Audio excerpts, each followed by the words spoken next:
거룩한 주일 하나님 앞에 나오신 여러분들을 주님의 이름으로 환영합니다. 우리 다 함께 찬양하며 하나님 앞에 나아가겠습니다. 주님 나라 임하시네. 주의 날은 멀지 않았네. 너는 일어나 주를 따르라. 하나님 널 부르시네. 세상은 아직 어둠 속에 빛 대신 주 보기 원하네. 너는 일어나 그 빛을 바라라. 주님의 영광 내게 임했네. 일어나 주 위에 서라. 강한 용서여. 주님이 너와 함께 하시네. 주께서 다시 오시기 그 예비하라. 영광의 주님 엄마당에 와 거두시네.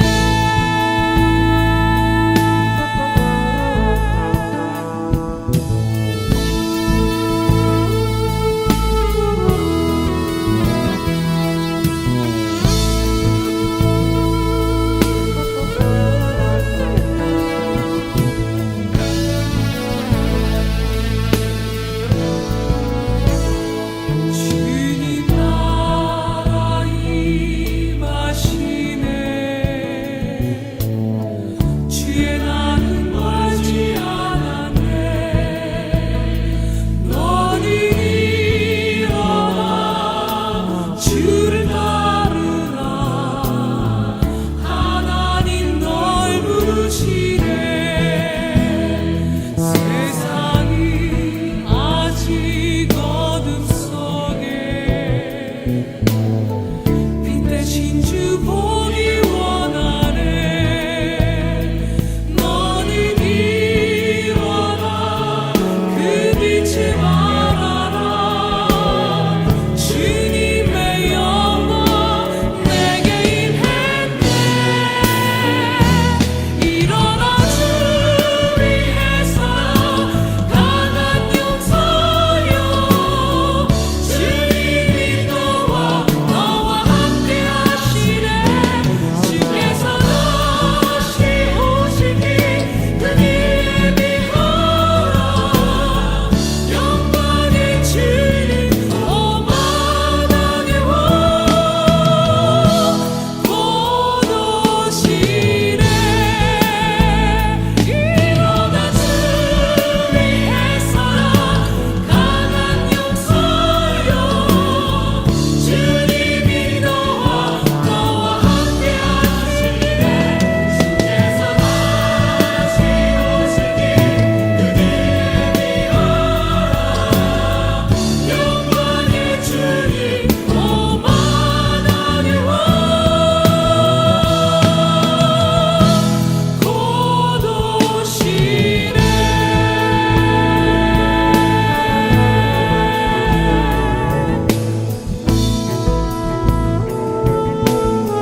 성문으로 나아가라. 백성이 올 길을 닦으라. 큰 길을 수축하고 수축하라. 도를 제하라. 만민을 위하여 기치를 들라. 여호와께서 땅끝까지 선포하시되 너희는 딸 시온에게 이르라. 보라, 내 구원이 이르렀느니라. 보라, 상급이 그에게 있고 보응이 그 앞에 있느니라 하셨느니라. 아멘. 우리에게 참된 평화와 구원을 주시는 하나님, 우리를 향하여 오시는 주님을 간절히 기다리는 마음으로 주님 앞에 나왔습니다. 주님께서 오실 길을 닫고 준비하며 깨어서 주님을 기다리는 삶을 살게 하여 주시옵소서. 이 시간 드리는 우리의 예배를 통하여 우리의 눈과 마음이 하나님만을 향하며 고정되게 하시고 하나님의 뜻을 깨닫고 구원의 감격과 기쁨을 누리는 살아있는 예배가 되게 하여 주시옵소서. 이 시간 하나님께서 베푸실 은혜를 사모하며 겸손하게 엎드립니다. 마음과 정성과 뜻을 다하여 드리는 우리의 예배를 기쁘게 받아 주시옵소서. 어두운 세상에 빛으로 오시는 예수님의 이름으로 기원하옵나이다. 아멘. 사도신경으로 우리의 신앙을 하나님 앞에 고백하겠습니다. 전능하사 천지를 만드신 하나님 아버지를 내가 믿사오며 그 외아들 우리 주 예수 그리스도를 믿사오니 이는 성령으로 잉태하사 동정녀 마리아에게 나시고 본디오 빌라도에게 고난을 받으사 십자가에 못 박혀 죽으시고 장사한 지 사흘 만에 죽은 자 가운데서 다시 살아나시며 하늘에 오르사 전능하신 하나님 우편에 앉아 계시다가 저리로서 산 자와 죽은 자를 심판하러 오시리라. 성령을 믿사오며 거룩한 공예와 성도가 서로 교통하는 것과 죄를 사하여 주시는 것과 몸이 다시 사는 것과 영원히 사는 것을 믿사옵나이다. 아멘.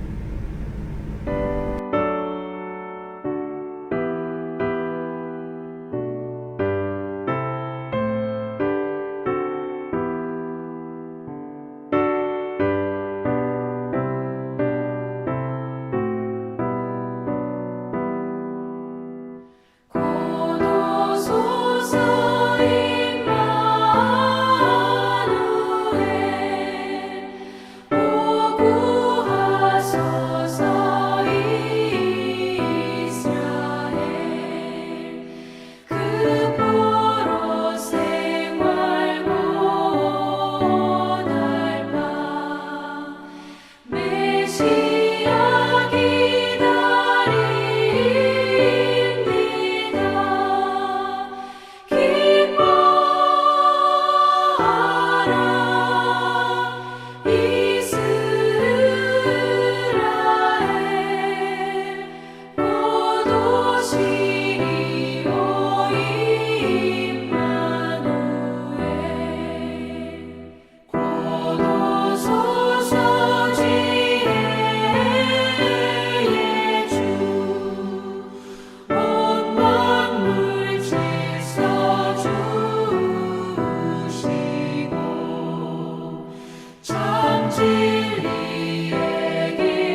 이 땅에 아기 예수님을 보내주신 주님의 사랑과 은혜를 기억하며 대림절 두 번째 주일을 주님께 올려드립니다. 하늘 영광을 버리시고 이 땅에 오신 우리 주님을 찬양합니다. 말씀이 육신이 되어 우리 안에 거하시는 우리 주님을 찬양합니다. 근본 하나님이시지만 자신을 버리시고 우리를 위해 죽으신 우리 주님을 찬양합니다. 주님만 홀로 영광 받으시기 원합니다. 일주일 동안 지은 죄를 참회합니다.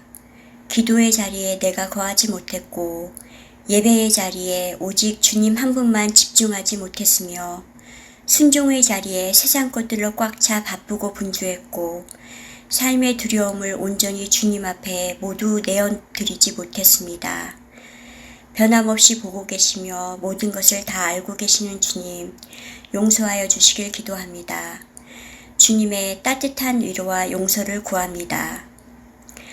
우리 세인교회를 위해 기도합니다. 우리 교회가 주님의 마음을 기쁘게 해드린 교회이고 싶습니다. 주님의 마음에 쏙 드는 교회이고 싶습니다. 참 잘했다 칭찬받는 교회이고 싶습니다. 주님의 형상을 닮아가는 교회이고 싶습니다.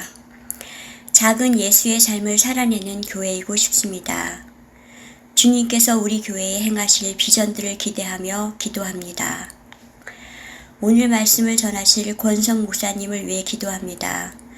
주님께서 붙들어 주시고 하늘문 열어주시어 우리의 귀를 열어 진리의 말씀을 듣게 하시고 우리의 마음을 깨끗게 하사 주님의 영광의 말씀을 마음판에 새길 수 있도록 도와주시기 원합니다.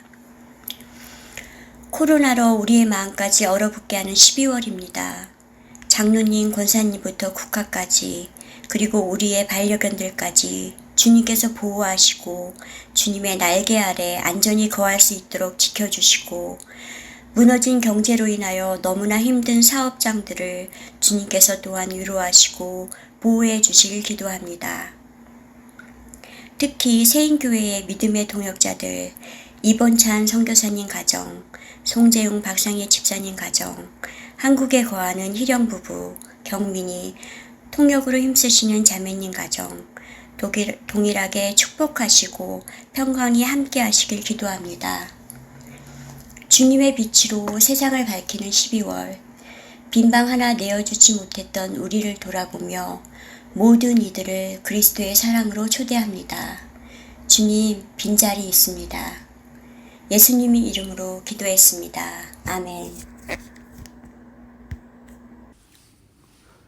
오늘 우리에게 주시는 하나님의 말씀은 사사기 9장 1절에서 6절까지의 말씀입니다. 다 같이 화면을 보시면서 큰 목소리로 읽겠습니다.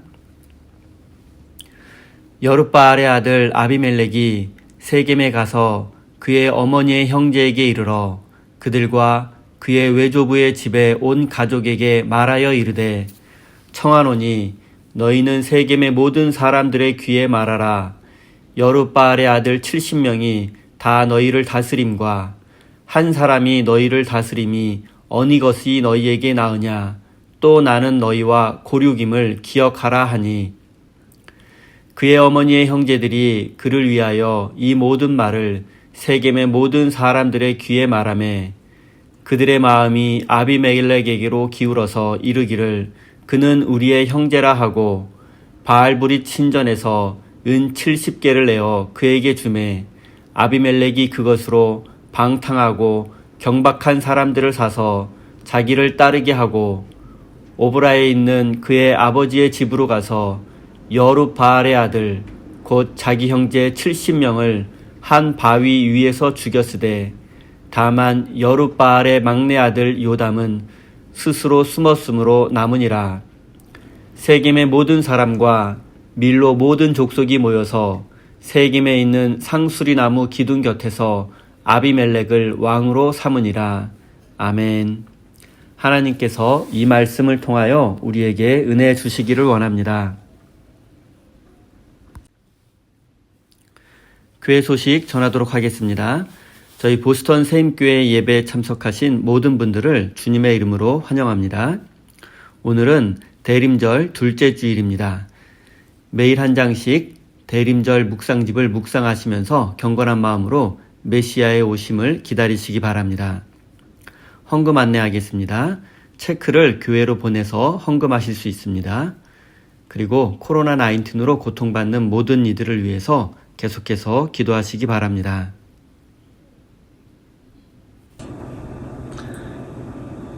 하나님의 크신 사랑과 은총이 여러분의 삶에 함께 하시기를 빕니다. 오늘은 아비멜렉과 세겜의 최후라는 제목으로 함께 하나님의 말씀을 나누겠습니다. 오늘 본문 말씀에는 사사 기드온이 죽고 난 후에 일어난 사건을 기록하고 있습니다. 지난주 설교에서 살펴보았듯이 기드온은 미디안의 압제로부터 이스라엘을 구원하기는 했지만 부와 권력에 대한 욕심에 사로잡혀 평생을 왕처럼 권세를 누리며 살았습니다. 기드온은 왕이 되어달라는 백성들의 요청을 거절했지만 실제로는 무척이나 왕이 되고 싶어 했습니다. 하지만 현실적으로 왕이 되기 위해서 12지파 전체의 지지를 골고루 받고 있는 상황도 아니고 정치적 기반도 취약했고 왕이 된다면 큰 책임과 의무가 생기기 때문에 왕이 되는 것을 포기했습니다. 그러나 그는 전쟁 영웅으로서의 지위를 활용해서 미디안 전쟁의 전리품을 독차지하였고 큰 부자가 되었습니다. 그리고 실제로 이스라엘 북쪽 지역에서 지배력을 행사했습니다. 그에게는 많은 아내가 있었고 아들이 무려 70명이나 되었습니다. 딸들도 좋기 수십 명은 넘었을 것입니다. 그리고 그에게는 세겜 출신의 첩이 하나 있었는데 그 첩과의 사이에서 태어난 아비멜렉이라는 아들도 있었습니다. 그런데 특이한 것은 아비멜렉이라는 이름의 뜻이 나의 아버지는 왕이다 라는 의미입니다. 이렇게 많은 아내와 많은 자식들이 있었다는 것은 기드온이 실제로 왕처럼 살았다는 것을 보여주는 증거이기도 합니다. 고대 근동사회에서 왕이 아니고서는 이렇게 많은 아내와 자식을 거느릴 수 없었습니다. 신명기 17장에 보면 왕이 해서는 안 될 것들이 기록되어 있습니다. 첫째, 왕은 많은 군마, 즉 군대를 많이 보유해서는 안 됩니다. 왜냐하면 필요 이상의 군대를 보유하고 있게 되면 틀림없이 정복 전쟁을 일으키게 되기 때문입니다. 둘째는 아내를 많이 두지 말라는 것입니다. 이것은 성적으로 정결하라는 의미라기보다는 자식들 간에 일어날 미래의 불화를 막기 위한 것입니다. 셋째는 금과 은을 많이 모으지 말라는 것입니다. 돈이 많으면 주변에 간신들이 모이게 되고 그들에게 둘러싸여 있으면 백성들의 신음소리가 들리지 않기 때문입니다. 마지막으로 넷째는 항상 율법책을 읽고 율법을 지켜야 한다는 것입니다. 율법을 통해서 하나님의 뜻을 깨닫고 하나님의 마음으로 백성들을 돌보아야 합니다. 하지만 기드온은 그 어느 것 하나 지키지 않았습니다. 그는 왕이 되지 않겠다고 했지만 평생을 왕처럼 살았고 권력의 단맛에 익숙해졌고 특권에 익숙해져 있었습니다. 높아지게 되면 낮아지려는 연습을 해야 하는데 한번 높아진 기드온은 낮아지려 하지 않았습니다. 그리고 그런 기드온이 죽고 나자 기드온의 집안이 피로 물드는 잔혹한 사건이 일어났습니다. 그것은 바로 그의 아들 아비멜렉에 의해서 일어난 것입니다. 그의 이름의 뜻이 나의 아버지는 왕이다 여서인지 아비멜렉은 왕이 되고 싶은 야심으로 가득 차 있었습니다. 하지만 기드온에게는 정실 부인을 통해서 얻은 70명이나 되는 왕자들이 있었고 그는 첩의 소생이었기에 아버지의 지위와 재산을 물려받을 수 있는 상황이 아니었습니다. 아비멜렉이 정상적인 방법으로는 아버지 기드온의 지위와 재산을 물려받을 방법은 존재하지 않았습니다. 하지만 아비멜렉은 방법이 없다고 자신의 야심을 포기할 위인이 아니었습니다. 그는 아버지 기드온이 죽고 나자 외갓집이 있는 세겜으로 갔습니다. 그리고 세겜의 유력자들 앞에서 기드온의 아들 70명이 당신들을 다스리는 것과 세겜의 아들인 내가 다스리는 것 중 어느 것이 좋겠냐며 내가 왕이 되는 것을 도와달라고 요청했습니다. 그리고 세겜 사람들은 세겜 출신인 아비멜렉이 왕이 되는 것을 도와주기로 결정했습니다. 그런데 세겜 사람들은 왜 아비멜렉이 왕이 되는 것을 도우려고 했을까요? 그가 단순히 세겜 출신이기 때문일까요? 물론 그런 이유도 있겠지만 근본적으로는 자신들이 후원한 아비멜렉이 왕이 된다면 특권과 특혜를 기대한 세겜 사람들은 아비멜렉의 지도자로서의 자질이나 왕으로서의 자질, 그의 꿈과 비전, 통치 철학에는 관심이 없었습니다. 잠시 세겜이 어떤 곳이고 어떤 의미를 가진 지역인지 살펴보겠습니다. 세겜은 아브라함이 처음으로 하나님을 위하여 제단을 쌓았던 곳이고 여호수아가 죽기 전에 마지막으로 고별 설교를 했던 장소이기도 합니다. 이처럼 세겜은 이스라엘 신앙의 중심지라고 말할 수 있습니다. 그리고 여호수아가 살아있을 때에는 세겜은 완전한 이스라엘의 영토였습니다. 하지만 기드온 당시의 세겜에서는 이스라엘 사람과 이방인들이 함께 섞여서 살고 있었습니다. 이방인과 섞여 살았다는 것은 이방인들이 섬기는 우상들이 넘쳐났다는 뜻이기도 합니다. 그리고 기드온의 서자 아비멜렉은 어머니가 세겜 출신의 이방 여인이었기 때문에 반은 이스라엘 사람이고 반은 이방인이라고 볼 수 있습니다. 이런 배경을 가진 아비멜렉은 어렸을 적부터 기드온의 아들 대접을 받고 자라지는 못했을 것입니다. 더군다나 정실 부인들이 낳은 형제들이 무려 70명이나 있는 상황에서 아비멜렉은 차별 정도가 아니라 아예 아들 대접을 받지도 못했을 것입니다. 그리고 이렇게 사랑받지 못하고 인정받지 못하고 자란 아비멜렉의 마음속에는 아버지와 형제들을 향한 분노의 마음이 자라게 되었을 것입니다. 그래서 그는 결국 삐뚤어진 사람이 되고 말았습니다. 혹시 여러분 주변에 마음이 삐뚤어진 사람이 있다면 어쩌면 그 사람도 아비멜렉처럼 성장 과정에서 사랑받지 못하고 인정받지 못했을지도 모릅니다. 마음이 삐뚤어진 사람을 외면하거나 기피하지 마십시오. 오히려 우리는 그런 사람들을 가까이 하며 사랑해주고 인정해주고 그들의 친구가 되어 주어야 합니다.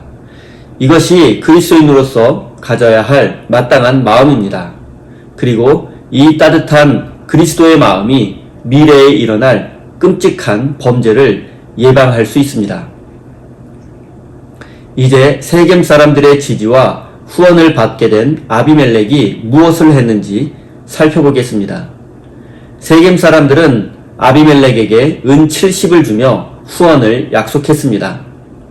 은 70이 얼마인지 정확히 알 수는 없지만 당시에 용병 부대를 살 수 있을 만큼 큰 돈이었습니다.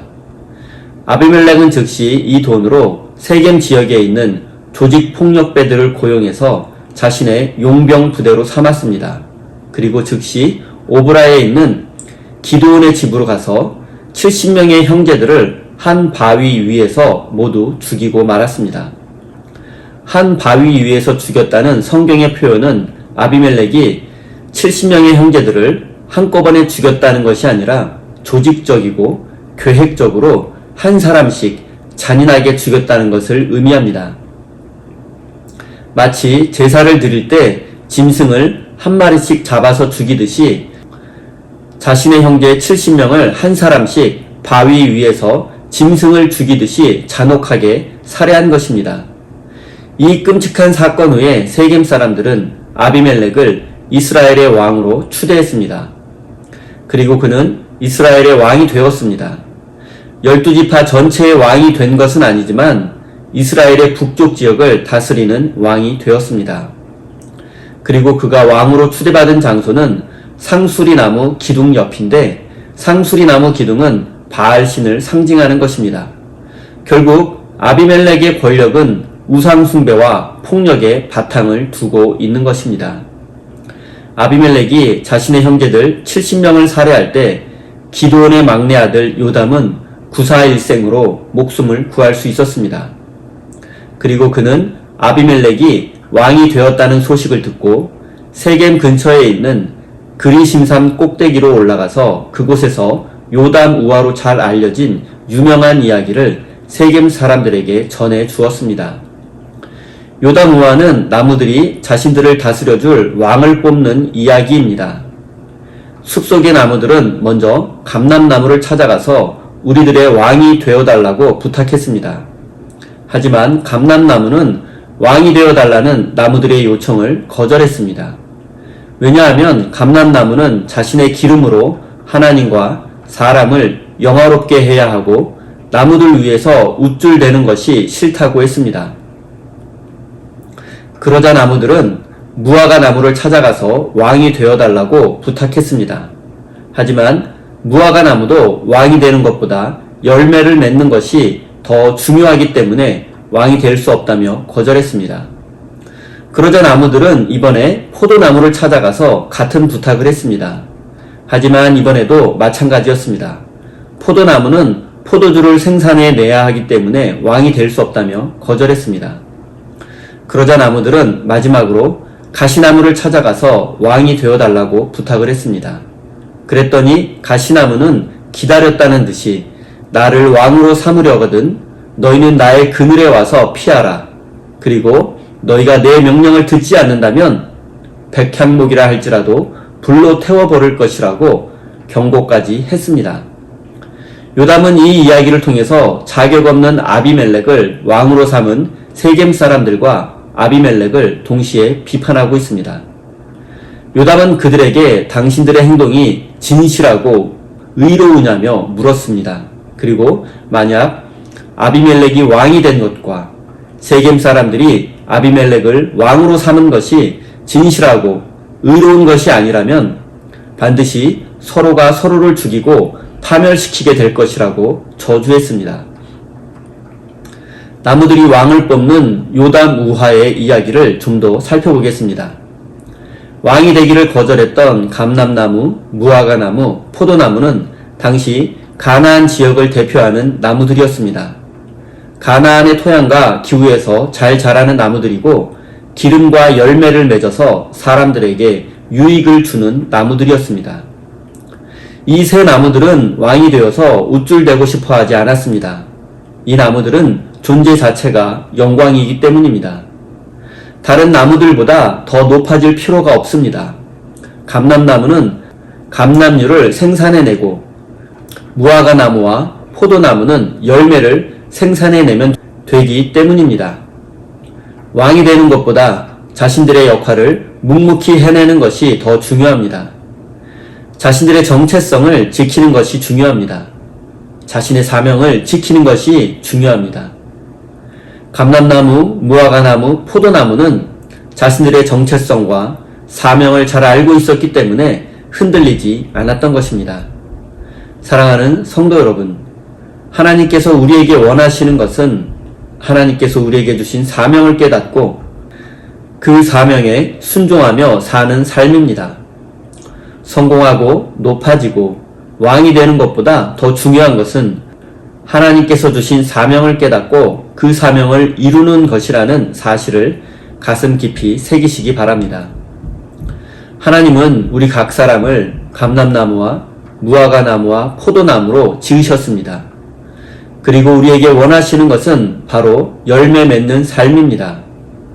하나님께서 우리에게 원하시는 열매가 무엇인지를 깨닫고 믿음으로 열매 맺는 삶을 살아가시기를 바랍니다. 이제 가시나무에 대해서 생각해 보겠습니다. 가시나무는 다른 나무들과는 전혀 다른 반응을 보였습니다. 기다렸다는 듯이 왕이 되겠다고 대답했습니다. 그리고 나의 그늘 아래에서 나의 지배를 받으라고, 그리고 만약 나의 명령을 거역하면 너희들을 불태워버리겠다고 협박까지 했습니다. 사실 가시나무는 네 종류의 나무들 중에서 가장 가치 없는 나무, 쓸모없는 나무입니다. 가시나무에는 잎이 없기 때문에 그늘이 없습니다. 그런데 자기의 그늘로 오라는 것은 말이 되지 않습니다. 그리고 가시나무의 가시는 사람이나 동물을 찔러서 상처를 주고 피해를 줍니다. 더군다나 열매도 맺지 못합니다. 그렇기 때문에 가시나무는 끊임없이 자신을 다른 나무와 비교하며 열등감에 빠지게 됩니다. 그리고 피해의식과 패배감에 사로잡혀 마음속에는 분노와 저주로 가득 차게 됩니다. 이것이 바로 아비멜렉의 모습이었습니다. 만약 가시나무가 나무들의 왕이 되어달라는 요구를 받았을 때 다른 나무들처럼 겸손하게 거절했더라면 어땠을까 하는 생각을 해보았습니다. 나는 비록 열매를 맺지 못하지만 내가 포도원의 울타리가 되어서 포도나무를 보호해 줄게. 아니면 나는 추운 밤에 나그네를 따뜻하게 해주는 불쏘시개가 되어줄게. 이게 바로 나의 사명이야 라고 말했다면 아마도 하나님은 가시나무를 축복해 주었을 것입니다. 세상적으로 보면, 그리고 인간적으로 본다면 가시나무는 정말로 쓸모없는 나무처럼 보일 수도 있습니다. 하지만 세상에 쓸모없는 사람이 없듯이 쓸모없는 나무도 없습니다. 하나님은 모든 사람에게 사명을 주십니다. 단지 그것을 깨닫는 사람과 깨닫지 못하는 사람이 있을 뿐입니다. 인간적으로 보면 가시나무와 같은 쓸데없는 것을 어디다 사용할 수 있을까 하고 고민도 되고 걱정할 수도 있지만 하나님이 사용하시려고만 한다면 가시나무같이 별 볼 일 없는 사람도 귀한 곳에 쓰임받을 수 있습니다. 모세가 하나님께 받은 십계명이 새겨진 돌판을 보관한 상자를 언약궤 또는 증거궤라고 부릅니다. 그리고 이것은 이스라엘에서 가장 거룩한 물건이 되었습니다. 그런데 이 언약궤는 가시나무의 한 종류인 조각목으로 만든 것입니다. 가시나무는 열매도 없고 가시만 있는 쓸모없는 나무로 취급받을 수도 있지만 하나님의 손에 붙들린 가시나무는 거룩한 언약궤의 재료가 될 수 있었습니다. 사랑하는 성도 여러분, 우리 인생도 마찬가지입니다. 우리의 재능과 실력이 부족할 수도 있고 우리를 둘러싼 환경과 조건이 나쁠 수도 있습니다. 내 인생이 가시나무처럼 쓸모없고 가치없게 느껴질 수도 있지만 이러한 우리 인생도 하나님의 손에 붙들린다면 우리는 얼마든지 거룩한 인생이 될 수 있습니다. 하나님의 관점으로 본다면 본질적으로 감람나무, 무화과나무, 포도나무, 가시나무는 아무런 차이가 없습니다. 하나님은 쓸모없는 나무를 만들지 않았습니다. 마찬가지로 이 세상에 쓸모없는 인생은 없습니다. 단지 하나님의 손에 붙들린 인생과 하나님의 손을 떠난 인생이 있을 뿐입니다. 이제 가시나무 왕 아비멜렉의 최후에 대해서 살펴보겠습니다. 아비멜렉은 3년 동안이나 왕이 되어서 이스라엘을 다스렸습니다. 하지만 그의 왕위는 지속되지는 못했습니다. 왜냐하면 그를 왕으로 세워 주었던 세겜 사람들이 반란을 일으켰기 때문입니다. 세겜 사람들은 아비멜렉이 왕이 될 수 있도록 물심양면으로 지원했습니다. 그리고 왕이 된 아비멜렉으로부터 특별한 대접과 혜택을 받기를 원했습니다. 하지만 시간이 지나자 점점 원망과 불평의 마음이 쌓이게 되었습니다. 기대했던 것만큼의 이익을 얻지 못했기 때문입니다. 그래서 그들은 아비멜렉에 대항해서 반란을 일으킨 것입니다. 아비멜렉의 입장에서도 한번 생각해 보겠습니다. 아비멜렉은 왕이 된 후로 자신을 도와준 세겜 사람들에게 많은 혜택을 베풀어 주었습니다. 그리고 이 정도 해줬으면 충분하다고 생각했을 것입니다. 하지만 세겜 사람들은 그것에 만족하지 못했습니다.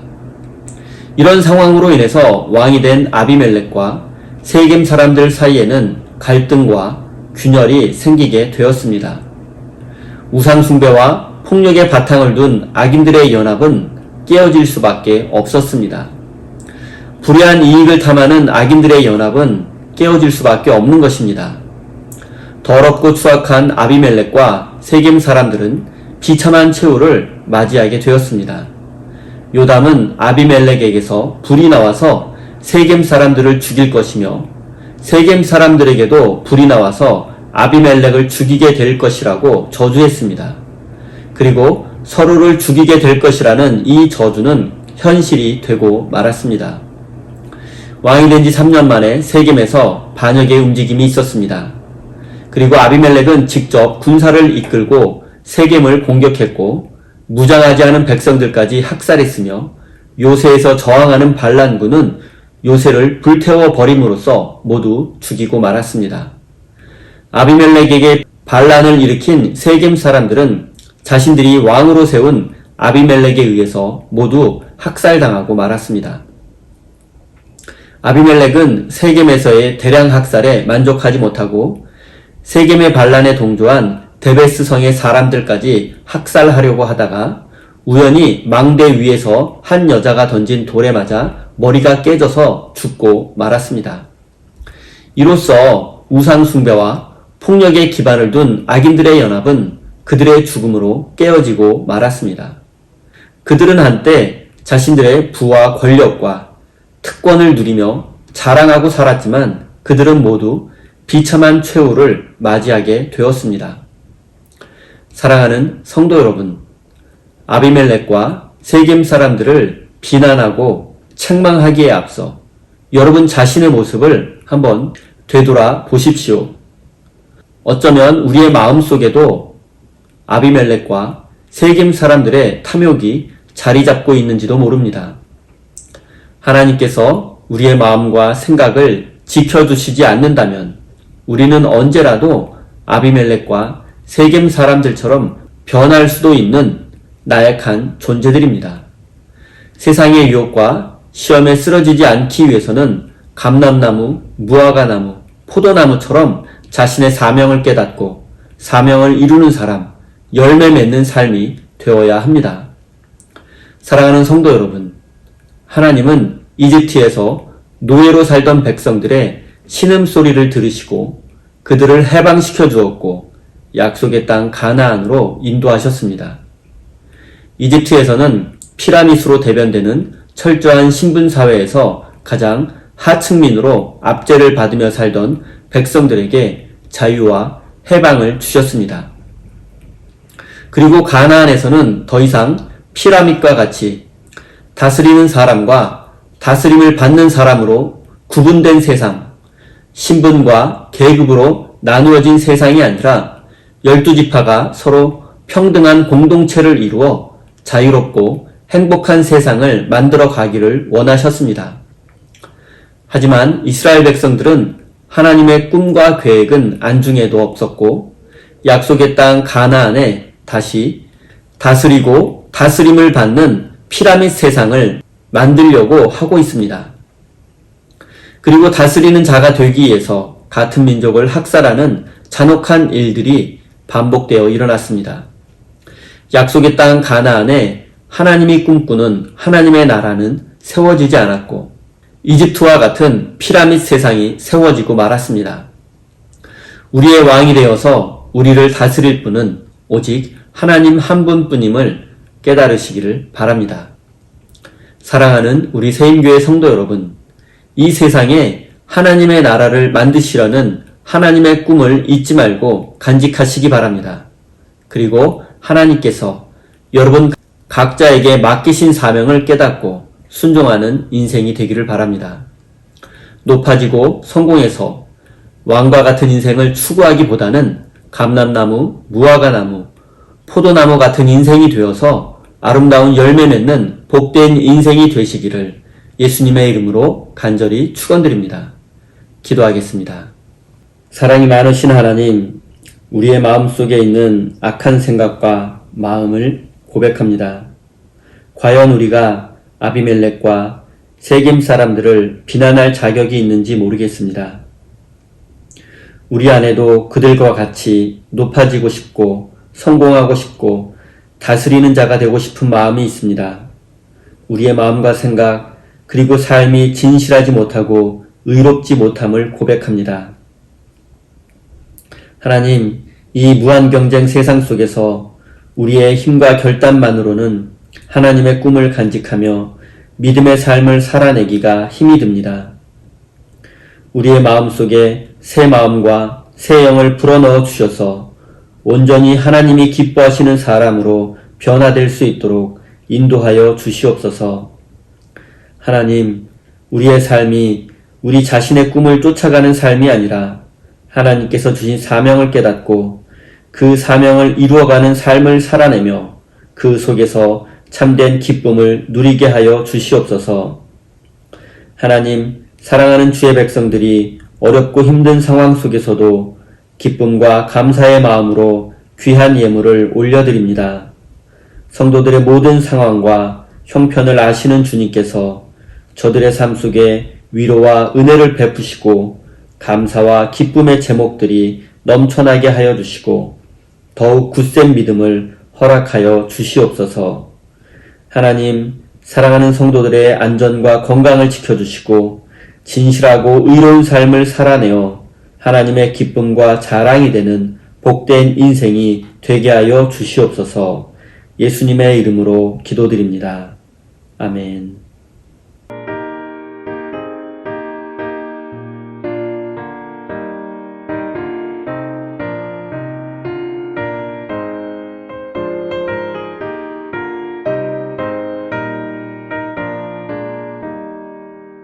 참 즐거운 노래를 높이 불러서 이 세상 사는 동안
축도로 예배를 마치도록 하겠습니다.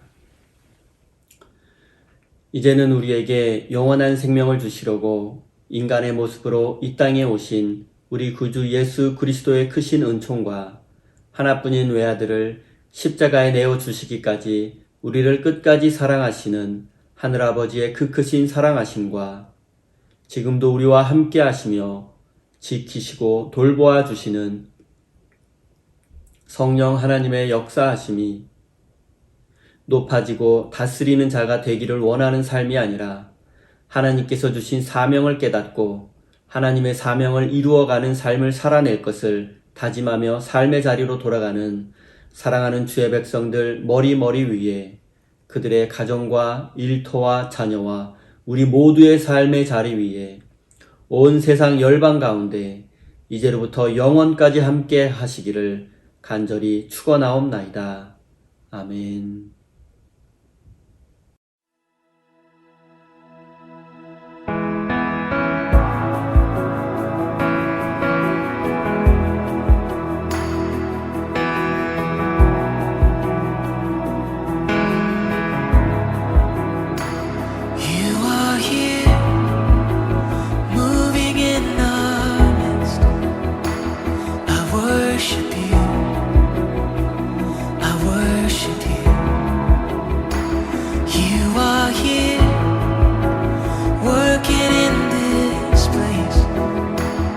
I worship